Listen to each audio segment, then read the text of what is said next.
do you have to be physically attracted to your partner to make things work? What do you think, babe? Yeah, maybe this is a hot take, but to make things work, sure, you don't need to be physically attracted, but that is called settling. To have a holistically balanced, thriving relationship dynamic that is romantic and abundant, being physically attracted to your partner is a critical component to a kick-ass relationship. Mm-hmm. Now, here's the cool thing.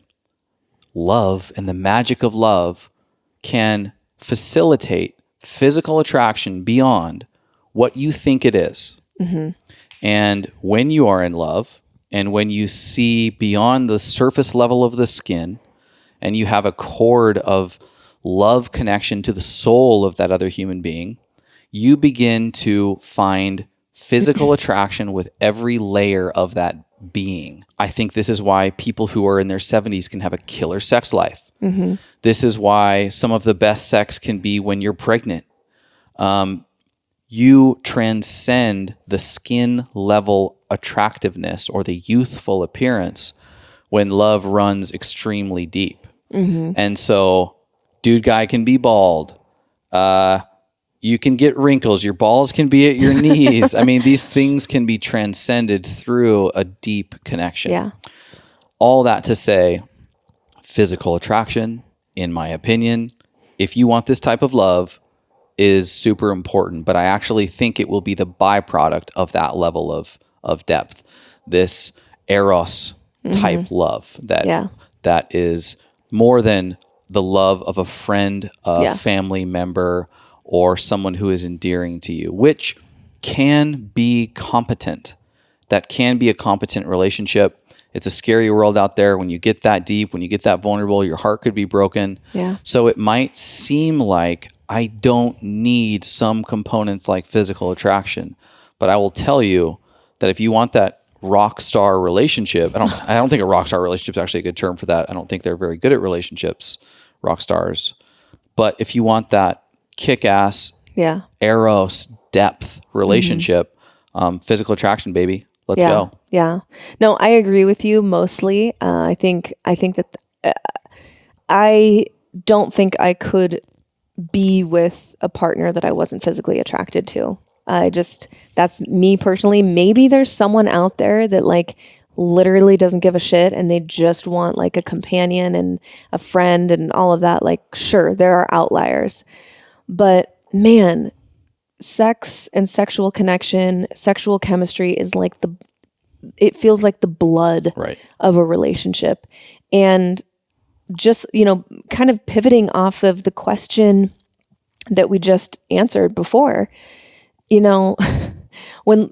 when your relationship gets rocky, when the modern day stresses come in, sometimes even if you are attracted to your partner, like sex sounds like a lot of work. Yeah. Like sexual connection sounds like a lot of work, even if like, oh, you haven't had sex in a week and I really want to connect, but it sounds like a lot of work.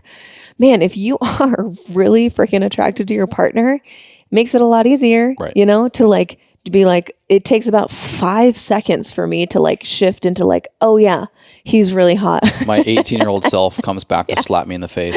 Right. But I realize it's about so much more than sex. But one thing I do want to differentiate here is she says, do you have to be physically attracted to your partner to make things work? The way that she phrases it makes it seem like she's already in a relationship and has a partner. Yeah. But there could be a situation where someone's single and they're listening and they're like, yeah, I'm single and I'm dating and, I've met up with this person and I'm not physically attracted to them at all. But I love all of these other things.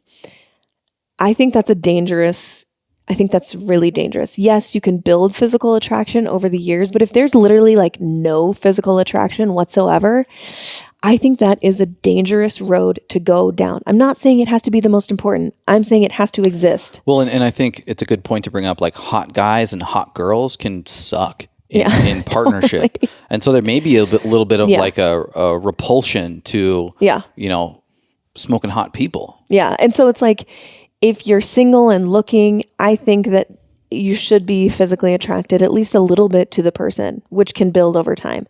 If you are already in a relationship, just know that like every person, every body goes through seasons and cycles of like not being or feeling very sexy or attractive. Like you said, like bald, your balls are down to your knees, or you get wrinkles or whatever. You know, women right after they have a kid is probably the time where they feel the least sexy. Like postpartum period, might go days without showering, their body's readjusting, their hormones are, up and down, they might be emotional.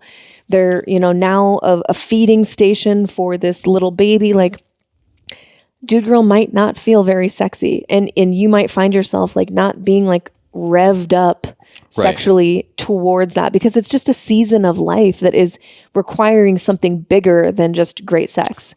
So it's like, I think the context of the situation matters in this case. But I think people can understand what we're saying. Like there's nuance here. Being in a committed relationship that's been on solid ground, and you come into this season of life where there is a feeling of not as much physical attraction, you have made this commitment. And so there's a combination of patience, assessing oneself, and then perhaps even if the physical attractiveness deterioration has something to do with like a health challenge or a health conversation. Like we all fall off a cliff when we get to our late 20s and 30s, from a metabolic standpoint.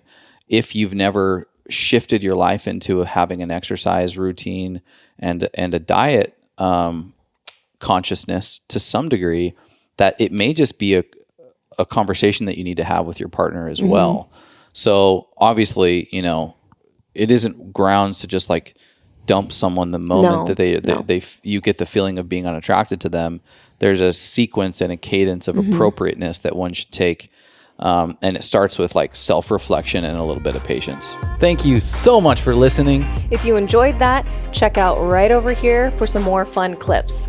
Oh, and you're going to want to subscribe. Bye.